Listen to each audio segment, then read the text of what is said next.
we've been hearing about new instances of community violence on a regular basis. Just like we as adults have reactions to these things, our children do as well. And so we need to have conversations, thoughtful conversations with our children to help them process all of the feelings that accompany these traumatic events. And our relationship guru, Michael Walker, a PhD candidate at the University of Minnesota, is with us to give some suggestions on how to approach this. Michael, nice to have you with us.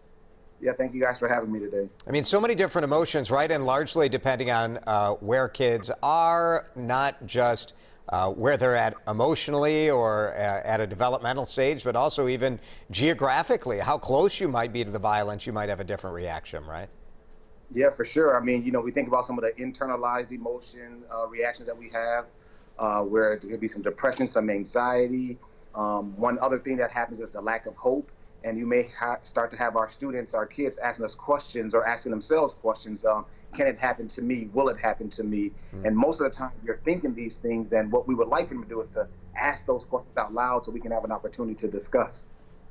And when you do start having those discussions, what can you do, Michael? What are some of the things that you can do to support the kids, to let them know that they aren't alone in this? Yeah, well, first and foremost, we have to make sure that we are having age-appropriate conversations, right? Something that I might share with a high school student will be different than what I will share with an elementary age student. And so it's really important that we understand the different levels of conversation that we need to have.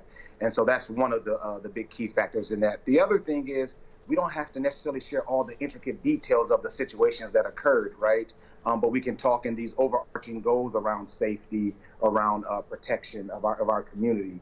And so I think that's something that we should be really informing our students about. It's a hard deal, right, Michael? I mean, obviously, when you're working in your role at the Minneapolis Public School, you want to be honest with kids, but you also don't want to unnecessarily scare them. It's a tricky balance, isn't it? I think parents struggle with that the same way educators do. Oh, for sure. Yeah, it's definitely a tricky balance because, again, as you said about proximity, some students are right there in the community. Some of them may have witnessed it. Yeah. And so there's going to be many different levels of information that the students will have. And so having those conversations, you have to really tread lightly, but also be ready for the conversation to go in many different directions. One thing that we have to really be mindful of is to share the positive stories out of some of these things, right? Mm-hmm. It's always trying to find that silver lining. And what we know is that there's many community members that are doing some work to ensure that our community is safe, right? So we have the work of Reverend McAfee, who has talked about him and his crew are going to be at specific hotspots in the North Side community to try to deter some of that behavior and those activities that are occurring.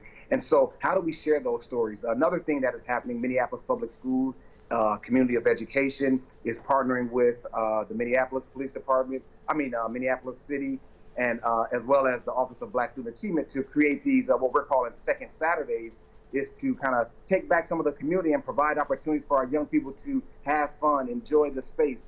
Because what we may start to see our young people is not wanting to be outside as much because of what is occurring out in the community.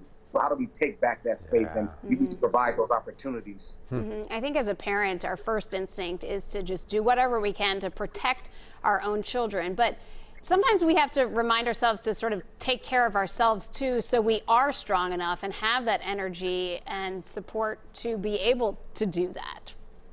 Yeah, for sure. I mean, we have to be very honest with our students and young people, let them know that we're struggling with this as well. Like, it's not that we're immune to it. We're not just around here walking as robots. We see what is occurring. It's impacting us, and we are trying to deal with that as well. And so we can share some of those struggles that we have with our students, because then they get to see the process of how to go through these emotions, these feelings, and how you can come out on the other side and be healthy and better. We know to care and be concerned about the people directly impacted by these shootings. You know, we had these 3 young children who were hit by stray bullets over the last 3 weeks.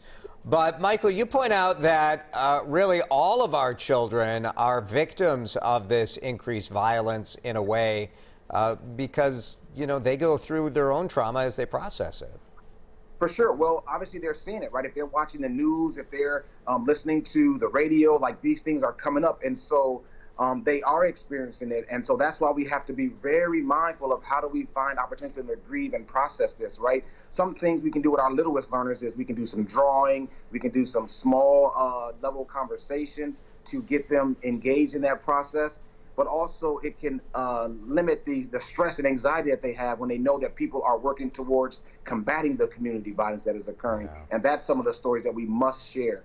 Very important. Right. Michael, thank you. As always, a very important conversation. We appreciate you. Yeah, thank you. And I just want to leave with one note is that we have to be mindful that the children are always watching. So how are we performing and what are we doing? They're always watching. Very good. Michael, thank you.